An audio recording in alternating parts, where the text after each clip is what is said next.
நேர்மையாக இருக்கிறது ரொம்ப ரொம்ப கஷ்டம், சரிங்களா? ஆனால் அப்படி இருக்கிறவங்க தான் வந்து ஒரு பிரகாசமான வாழ்க்கையை அடைவாங்க எதிர்காலத்தில். அதை கடந்து அந்த சோதனையான ஒரு காலகட்டத்தை கடந்தாங்கன்னா பிரகாசமான ஒரு காலம் வந்து அவங்களுக்கு இருக்குது.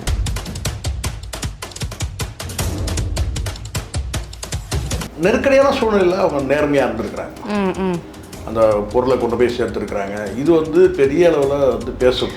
இல்லை, சூப்பர் ஸ்டார் ரஜினிகாந்த் அவர்கள் பார்த்தீங்கன்னா கோல்டு செயின் போட்டிருக்கிறாரு. ஆமாம், கோல்டு செயின் போட்டிருக்கிறாரு.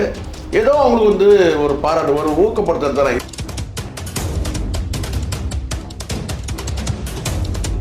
ஒரு கஷ்டம்னா அவங்க வீட்டு வாசலே வந்து நிற்பேன்னு சொன்ன அந்த தானை தலைவர் வந்து இன்னும் வந்து இந்த இவங்க கண்ணு தெரியல. ஒருவேளை விளம்பரமே ரகசியமா பண்ணிருப்பாரோ. அப்படி கிடையாது. தாவேகா தலைவர் வந்து என்னன்னா இவங்க கொடுத்தா வாங்கிக்கிற இடத்துல இருக்கிறாரு அவர்.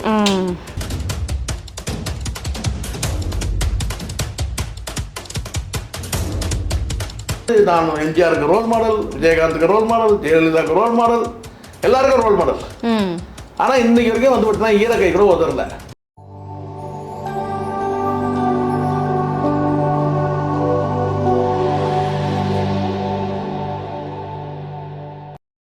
நேர்களுக்கு வணக்கம். இன்றைய நேர்காணலில் நம்மோடு இணைந்திருக்கிறார் மூத்த பத்திரிகையாளர் திரு சேகுவரா அவர்கள். வாருங்கள் பேசுவோம். வணக்கம் சார். வணக்கம். இன்றைய தினம் பார்த்தீங்க அப்படின்னா ஒரு 45 சவரன் நகை அதை வந்து ஒரு துப்புரவு பணியாளர் வந்து மீட்டு கொடுத்துருக்குறாங்க. உண்மையிலே பெரிய விஷயம். ஏன்னா தங்கம் வைக்கிற விலைக்கு 1 பவுன் 1 லட்சம்னு வச்சா கூட 45 லட்சம் அப்படின்ற போது பெரிய அமௌண்ட்டு தான். வந்து இவ்வளவு நேர்மையாக வந்து கொடுத்துருக்குறாங்க. சோசியல் மீடியாவில் வந்து எல்லா தரப்புலேருந்தும் பாராட்டு மழை குவிகிறது. அவங்க நேர்மைக்கு எவ்வளவு பேசினாலும் தகும். உங்கள் கருத்து என்ன சார்? இது சொல்லுவாங்க, நேர்மையாக இருக்கணும்னு சொல்கிறது ஒன்று இருக்குது. அந்த நேர்மை வந்து எப்போ இருக்கணுன்றது ஒன்று இருக்குல்ல. நேர்மையாக இருக்கணும் இருக்குது. எந்த மாதிரி காலகட்டத்தில் நேர்மையாக இருக்கிறது சிரமம், கஷ்டம். வறுமையில் இருக்கும்போது தான் இது இருக்கிறது ரொம்ப கஷ்டம். நேர்மையாக இருக்கிறது ரொம்ப கஷ்டம். நேர்மையாக எல்லா காலத்துலேயும் இருக்கணும். அதுவும் குறிப்பாக வந்து எப்படிப்பட்ட காலத்தில் நேர்மையை வந்து கடைப்பிடிக்கணும்னு சொன்னால், ஒரு கஷ்டமான ஒரு சூழல் வரும்போது பார்த்தீங்கன்னா எப்படியாவது மனசு தடுமாறி ஏதாவது வந்து ஒரு குற்ற செயல் பண்ணி நம்மளுடைய ஜீவாதாரத்தை வந்து ஏற்படுத்திக்கணும்னு சொல்லி நினைப்பாங்க இல்லையா? அதனால தான் சொல்லுங்கள், வறுமையில் நேர்மையாக இருக்கிறது ரொம்ப ரொம்ப கஷ்டம், சரிங்களா? ஆனால் அப்படி இருக்கிறவங்க தான் வந்து ஒரு பிரகாசமான வாழ்க்கையை அடைவாங்க எதிர்காலத்தில். அதை கடந்து அந்த சோதனையான ஒரு காலகட்டத்தை கடந்தாங்கன்னா பிரகாசமான ஒரு காலம் வந்து அவங்களுக்கு இருக்குது. அப்படி தான் நம்ம சொல்லணும்.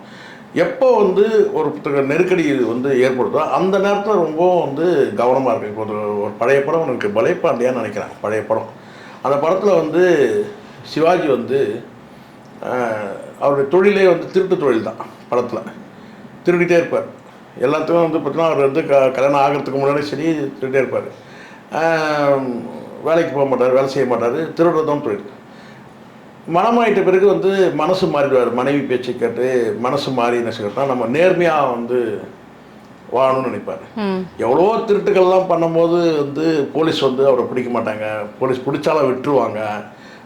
அவர் மேலே வந்து பார்த்தீங்கன்னா அந்த மாதிரி வந்து சந்தேகம் ஏற்படாத மாதிரி திருடுவார், இப்படிலாம் நம்ம. ஆனால் ஒரு காலகட்டத்துக்கு பிறகு அவர் மனசு மாதிரி திருந்தி உழைச்சி வாழணும்னு நினைப்பார். ஆனால் அந்த உழைப்புக்கான அந்த பணம் வந்து எட்டாது, குடும்பத்துக்கு பத்தாத போயிடும். அவன் மகன் வந்து குழந்தை வந்து கடுமையான ஜுரத்தில் இருப்பான். அப்போ ஏதோ வந்து அந்த குழந்தைக்கு வந்து சிகிச்சைக்காகவோ இல்லை பால்டீனுக்காகவோ வந்து பணம் பற்றாக்குறை ஆகிட்டு என்ன செய்யறது, திருடத்துக்கு போவார் மீண்டும். அப்போ வந்து அவர் வந்து கைது பண்ணுவாங்க போலீஸ். ஸோ அதனால் எதுக்கு இதை சொல்கிறேன்னா, ஒருத்தர் எப்போ நேர்மையாக இருக்கணும்னு கேட்டால் எந்த ஒரு குறிப்பிட்ட ஒரு நெருக்கடியான ஒரு சூழல் வரும். நேர்மைக்கு வந்து எப்போவும் வழக்கமாக நேர்மையாக இருக்குது வேறு. ஏன்னா வசதி படித்தவங்க என்ன செய்வாங்க, வசதி படித்தவங்க வந்து கேட்டால் அவங்களுக்கு போதுமான அளவுக்கு பணம் செல்வாக்கு எல்லாமே இருக்குதுன்னா அவங்க ஏன் திருடணும்? திருட வேண்டிய அவசியமே இல்லையே.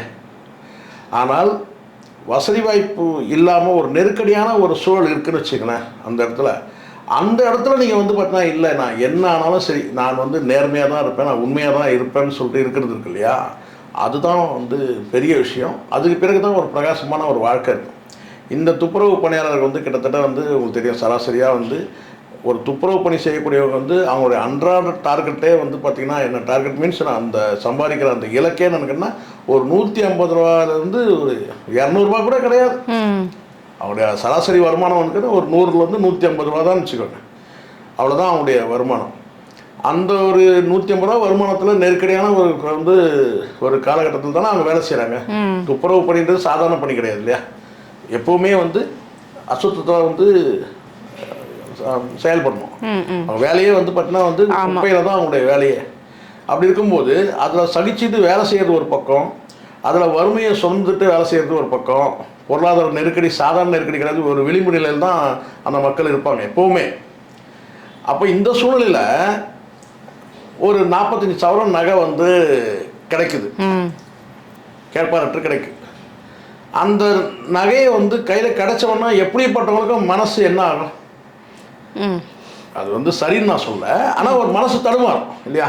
கண்டிப்பாக இதை வந்து நம்ம பயன்படுத்திக்கலாம், யார்கிட்டையும் சொல்ல வேண்டாம் அப்படின்னு சொல்லி ஒரு செகண்ட் மனசில் நினைக்கிறதுக்கான அந்த வாய்ப்பு கண்டிப்பாக இருக்கு வரும். ஏன்னா நெருக்கடி. ஏன்னா இப்போ மிதமிஞ்சி பணம் இருக்குது அவங்கள்ட்ட, கோடிக்கணக்கான ரூபா பணம் இருக்குன்னா அவங்களுக்கு வந்து இது கிடைச்சா கூட இப்போ இது யாரும் தெரியலப்பா விட்டுட்டாங்கன்னு சொல்லி எதுவுமே வந்து கொடுத்துருவாங்க, அது நடக்கும். ஆனால் கோடிக்கணக்கான ரூபாய் இருக்கிறவங்களுக்கு வந்து அது வந்து இயல்பாக வந்து சில பேர் வந்து ஏன் நம்ம இதை தேடி எடுத்துமே அங்கே கூட கொடுத்தோம் வரட்டம் பார்த்துக்கலாம் சொல்லிட்டு கூட தீன் போய்ட்டு வீட்டில் வச்சுப்பாங்க, அதை பயன்பட ஈஸியாகும். ஆனால் விட்டவங்க தான் தெரியும் அதோட கடன், அந்த கஷ்டம் என்னன்னு சொல்லிட்டு. பொருளை விட்டவங்க தான் எந்த சூழ்நிலை விட்டாங்க, எப்படி விட்டாங்கன்றதுலாம் அது தனி. ஆனால் வறுமையில் வந்து பார்த்தீங்கன்னா வந்து கோரப்பிடியில் சிக்கி தவிக்கிறவங்களுக்கு வந்து இவ்வளோ பெரிய தொகை, இவ்வளோ பெரிய வந்து ஒரு 45 சவரன் கிடைக்குதுன்னா நீங்கள் சொன்ன மாதிரி கிட்டத்தட்ட ஒரு 45 லட்சம்னு வச்சுக்கோங்க. 1 லட்ச ரூபா, ஒரு சவரனுக்கு 1 லட்ச ரூபான்னு கூட 45 லட்சம். அப்போ அது வந்து அவங்க வந்து அதை திருப்பி எத்துமே வந்து நேர்மையாக ஒப்படைக்கிறாங்கன்னு சொன்னேன். அப்போது இதுதான் அதனால் நெருக்கடியான சூழ்நிலையில் அவங்க நேர்மையாக இருந்திருக்கிறாங்க, அந்த பொருளை கொண்டு போய் சேர்த்துருக்குறாங்க. இது வந்து பெரிய அளவில் வந்து பேசும். இவங்க கணவரும் இதுக்கு முன்னாடி இதே மாதிரி ஒரு தங்க நகையை கொண்டு போய் கொடுத்துருக்கிறதாக ஒரு செய்தி ஒன்று வந்துருக்கு. அதுதான் பொதுவாக இவங்க வந்து இந்த குடும்பம், இந்த நபர்கள் வந்து நேர்மையாக இருந்திருக்கிறாங்க. இப்போ விளிம்பு நிலையில் இருக்கக்கூடிய மனிதர்கள் கிட்ட தான் வந்துட்டு ஒரு நாணயமும் நேர்மையும் இருக்கும் அப்படின்னு சொல்லுவாங்க. அது மீண்டும் மீண்டும் வந்து நிரூபிக்கப்பட்டுக்கிட்டு வருது. நாணயம் நேர்மை இருக்குது, அதே சமயத்தில் அவங்க கிட்ட வந்து ஒரு மகிழ்ச்சி கூட இருக்குது. இங்கே கோடிக்கணக்கான சொத்து இருக்கிறவங்க கிட்ட கூட பார்த்தீங்கன்னா மகிழ்ச்சி இருக்குன்னு தெரியல. நான் கூட சமீபத்தை கூட இப்போ ஒரு மாதத்துக்கு முன்னாடி பார்த்தேன். காலையில் அதிகாலையில் ஒரு 8 மணி 7 மணிக்கு நான் வாக்கிங் போயிட்டு வரும்போது பார்க்குறேன்,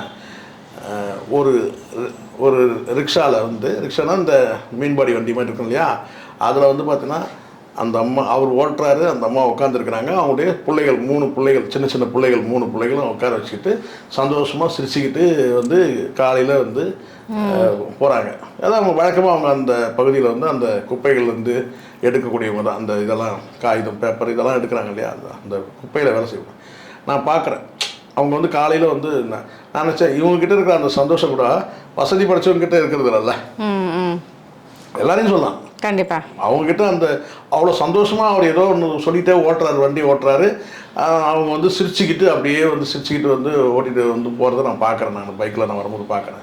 ஸோ அது மாதிரி இல்லை நிறைய இருக்குது. நான் வந்து அவங்கக்கிட்ட இருக்க அந்த சந்தோஷம், நேர்மை இருக்குது ஒரு பக்கம், அந்த சந்தோஷமும் அவங்ககிட்ட இருக்குது. ஆனால் அன்றாட போராட்டம் தான், அன்றாட கூலிகள், அன்றாட வந்து சாப்பாட்டுக்கு போராட்டம் தான். அவங்க டார்கெட்டே 3 வேளை சாப்பாடு தான், சரிங்களா. அவங்க வசிக்கிற இடம் கூட வந்து பார்த்திங்கன்னா வந்து இந்த பிரிட்ஜு கீழே இந்த மாதிரியான இடங்கள தான், வீடு வாசல் கூட இல்லாமல் பிரிட்ஜு கீழே இந்த மாதிரி இருக்கிறவங்க தான் சொல்கிறாங்க. அதனால் இது வந்து பாராட்ட வேண்டிய ஒரு விஷயம், எல்லாரும் பாராட்டுறாங்க. முதலமைச்சர் வந்து கூப்பிட்டு வந்து அவங்களுக்கு வந்து பரிசு கொடுத்துருக்குறாரு. இல்ல சூப்பர் ஸ்டார் ரஜினிகாந்த் அவர்கள் பார்த்தீங்கன்னா கோல்டு செயின் போட்டிருக்கிறாரு. ஆமாம், கோல்டு செயின் போட்டிருக்கிறாரு. ஏதோ அவங்களுக்கு வந்து ஒரு பாராட்டு, ஒரு ஊக்கப்படுத்துறது தானே. இது மாதிரி இன்னும் பலருக்கும் இது வந்து ஒரு மற்ற நபர்களுக்கும் கூட வந்து நேர்மையாக இருந்தால் இவங்களுக்கு வந்து, அதான் நான் சொன்னேன் இல்லையா, நெருக்கடியான ஒரு சூழ்நிலையில் வந்து நமக்கு வந்து ஒரு சோதனை மாதிரி சோதனை காலம் வரும். அந்த சோதனையை தாண்டிட்டா நமக்கு வந்து பிரகாசமாக இருக்குன்னா, இப்போ அவங்களுடைய வாழ்க்கை கொஞ்சம் வந்து பிரகாசமாக இருக்குது. ஏன்னா பலரும் உதவி செய்கிறாங்கன்னும் போது வந்து ரஜினிகாந்த் அவர்கள் வந்து செயின் போட்டிருக்கிறாரு. இன்னும் வந்து பலரும் கொடுத்துட்ருக்குறாங்க. சிலது வெளியில் தெரிஞ்சு கொடுக்குறாங்க, சில பேர் வெளியில் தெரியாமல் சில பேர் கொடுத்துட்டு வராங்க. அவங்களுக்கு வந்து பார்க்கணும், நமக்கே சந்தோஷமாக இருக்குது. ரஜினிகாந்த் அவர்கள் கூப்பிட்டு வந்து அவங்கள அங்கீகரிச்சது கேட்டால் உண்மையிலேயே பெரிய விஷயம். சமீபத்தில் ரஜினி வந்து சில பேருக்கு அப்படி கூப்பிட்டு செய்கிறார். சமீபத்தில் கொஞ்சம் இந்த மதுரை பரோட்டா கடையில் இருக்கிறவங்கள கூட கூப்பிட்டு வந்து அவர் பேர்லேயே வந்து பரோட்டா கடை வச்சு சொல்லிட்டு அவங்கள கூப்பிட்டு இது பண்ணார். அடுத்து இந்த துப்புரவு பணியாளர் கூப்பிட்டு செய்கிறாரு. அதெல்லாம் வந்து உண்மையிலேயே வந்து பாராட்ட விஷயம். ஆனால் என்னென்னா இன்னும் வந்து ஒரு கஷ்டம்னா அவங்க வீட்டு வாசலே வந்து நிற்பேன்னு சொன்ன அந்த தாவேகா தானை தலைவர் வந்து இன்னும் வந்து இவங்க கண்ணு தெரியல. ஒருவேளை விளம்பரமே இல்லாம ரகசியமா பண்ணிருப்பாரோ. இல்ல அப்படி கிடையாது. தாவேகா தலைவர் வந்து என்னன்னா இவங்க கொடுத்தா வாங்கிக்கிற இடத்துல இருக்கிறாரு அவர். எல்லாம் பேரம் மட்டும் சொல்றது பிரயோஜனம் இல்லைம்மா. நான் உச்சத்திலிருந்து வரேன் மிச்சத்திலிருந்து வரேன்னு சொல்லிட்டு துப்புரவு தொழிலாளர் இந்த இவங்கள நேர்மையை பாராட்டி உலகமே பாராட்டிட்டு இருக்கு. யாரெல்லாம் மனசால வந்து பார்த்தீங்கன்னா பாராட்டுறாங்களோ அவங்கெல்லாம் கூப்பிட்டு ஏதோ ஒரு உதவி செய்யறாங்க. அவங்களுக்கு உதவின்ற ஒரு கிஃப்ட் கொடுக்குறாங்க, ஒரு ஊக்கப்படுத்துறாங்க. ஆனால் தாவேகா தலைவர் வந்து இன்னும் வந்து கும்பகோணம் தூக்கத்தை வந்து எழுந்துக்கவே இல்லை. அந்த ஏன்னா கொடுக்கணும்ல. ஆனால் வந்து நான் எம்ஜிஆருக்கு ரோல் மாடல், விஜயகாந்துக்கு ரோல் மாடல், ஜெயலலிதாவுக்கு ரோல் மாடல், எல்லாருக்கும் ரோல் மாடல். ஆனால் இன்னைக்கு வரைக்கும் வந்து பார்த்தீங்கன்னா ஈரக்கை கூட உதறல. நியாயமா என்ன செஞ்சிடணும்? எல்லாரும் விட நீ கேட்டால் அப்படியே உச்சத்துல இருந்து நீ வந்து உச்சம் மிச்சம்னு பேசுற ஆள் நீ. இந்நேரம் அவங்களை கூப்பிட்டு வந்து கௌரவிச்சிருக்கணுமா இல்லையா? கண்டிப்பா. அதுதான் நான் சொல்றேன். இது வந்து இதை மேற்கோள் காட்டுறது எதுக்காக காட்டுறேன்னு கேட்டீங்கன்னா, எங்க நிறைகுடம் தான், குறைகுடம் தான். சும்மா வெறும் சலசலப்பு சத்தம் தான் இருக்கு. ரஜினிகாந்த் அவரை பொறுத்த வரைக்கும் கேட்டீங்கன்னா இந்த இதை பார்க்கும்போது எனக்கு உண்மையிலே நெகிழ்ச்சியா இருந்துச்சு. அவர் கூப்பிட்டு இவங்களை மரியாதை கொடுத்த அந்த விதம் இருக்குல்ல. கண்டிப்பா. ஆமா, உண்மையிலேயே வந்து அவரே கண் கலக்கிட்டாராம்.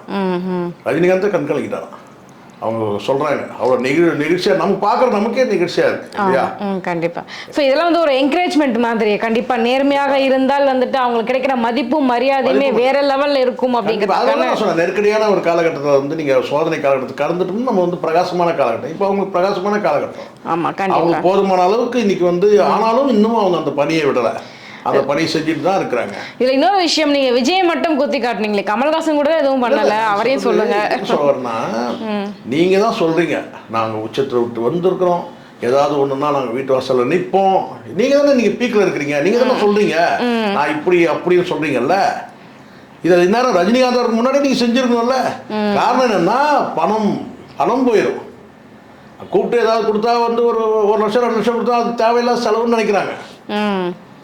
ஆனால் இதை தாண்டி பல நிறுவனங்கள் வந்து அவங்க கூப்பிட்டு வந்து அதை வந்து மரியாதையாக கௌரவமாக நடத்துகிறாங்க. அவங்க வந்து பரிசு கொடுக்கறது மட்டுமே கிடையாது, அவங்க கௌரவமாக நடத்துகிறாங்க. பல இடங்களில் கூப்பிட்ருக்காங்க, அது செஞ்சுட்டு தான் இருக்கிறாங்க. நீங்கள் வந்து ஒரு பெரிய கட்சின்றீங்க, 3ஆம் ஆண்டு துவக்க விழான்றீங்க, நீங்கள் என்ன செஞ்சிடணும்? கூப்பிட்டு அவங்க இந்நேரம் அவங்க நீங்கள் வீடு தேடி போக மாட்டீங்க. நீங்கள் வழக்கமாக உங்கள் பனையூருக்கு வர வைப்பீங்க. அப்படிதான் நடக்கும். நீங்கள் கட்சி தலைவராக கூட உடனே நீங்கள் ரஜினிகாந்த் கிட்ட போயிடுங்க. ரஜினிகாந்த் இன்னும் நடிகராக தான் இருக்காரு, கட்சி தலைவர் ஆகலை. ஆனால் நீங்கள் கட்சி தலைவர்னா நீங்கள் வீட்டுக்கெல்லாம் போக மாட்டீங்க, உங்கள் பனையூருக்கு எல்லாருமே வரணும். அப்படி கூட எதுவும் செய்யவே இல்லைன்ற நான். என்னால் விஜய் செஞ்சிருக்கணும்ல, அவங்களை கூப்பிட்டு பாராட்டி இருக்கணும். வந்து அவங்களுக்கு வந்து ஊக்கப்படுத்துகிற மாதிரி ஏதோ உங்களால் என்ன செய்ய முடியுமோ அதை செஞ்சிருக்கணும்ல. அதான மரியாதை. மரியாதை தானே அது. அதோட இனாமோ இதெல்லாம் கிடையாது, மரியாதை தானே. அது செய்யலை, நீ செய்யலை. அப்போ இன்னொருத்தர் வந்து செய்கிறாங்கல்ல. அப்போ நான் மிச்சத்தை விட்டு வந்துட்டேன், உச்சத்தை விட்டு நான் எதிரானா வந்து பார்த்தா இந்த விஜய் வந்து நிற்பான், உட்காருவான், குதிப்பான்றல. ஒரு துப்புரவு பணியாளர் வந்து என்கரேஜ் பண்ண கூட தெரியல உனக்கு, அவனை மதிக்க தெரியல. ஏன்னா துப்புரவு பணியாளர்கள் வந்து ஸ்ட்ரைக் பண்ணாங்கன்னா அங்கே போய் அரசியல் பண்ண மட்டும் போறீங்க. அதே துப்புரவு இந்த வளர்ந்து கட்டம் தான் சொல்கிறேன், யார் இந்த ஆதவர்ஜனா தான் சொல்கிறேன். துப்புரவு பணியாளர்கள் வந்து போராட்டம் பண்ணோம்னா அங்கே போய் நின்னீங்களா? ஆனால் ஒரு துப்புரவு பணியாளர் வந்து பார்த்தீங்கன்னா ஒரு 45 நகையை வந்து நேர்மையாக ஒப்படைச்சிருக்காங்க, நீங்கள் அதை கௌரவம் பண்ணுற எண்ணம் வந்துச்சு அவங்களுக்கு. இப்போ புரியுதுங்களா? இவங்க அரசியல் பண்றானுங்க. இது அரசியலை தாண்டி மனிதநேயத்தோட வந்து இதை பார்க்கணும். கண்டிப்பாக உண்மையோட நேர்மையோட நேர்கொண்ட பார்வையில இதை பார்க்கணும் இந்த விஷயத்தை. கண்டிப்பாக சார். ஸோ உண்மையாக இருந்தால் அதற்கான அங்கீகாரமே வந்துட்டு ரொம்ப சிறப்பாக இருக்கும் அப்படிங்கிறத ரொம்ப தெளிவாக சொல்லியிருக்கீங்க. எங்கள் கேள்விகளுக்கு ரொம்ப சிறப்பான பதில் சொன்னீங்க சார். ரொம்ப நன்றி.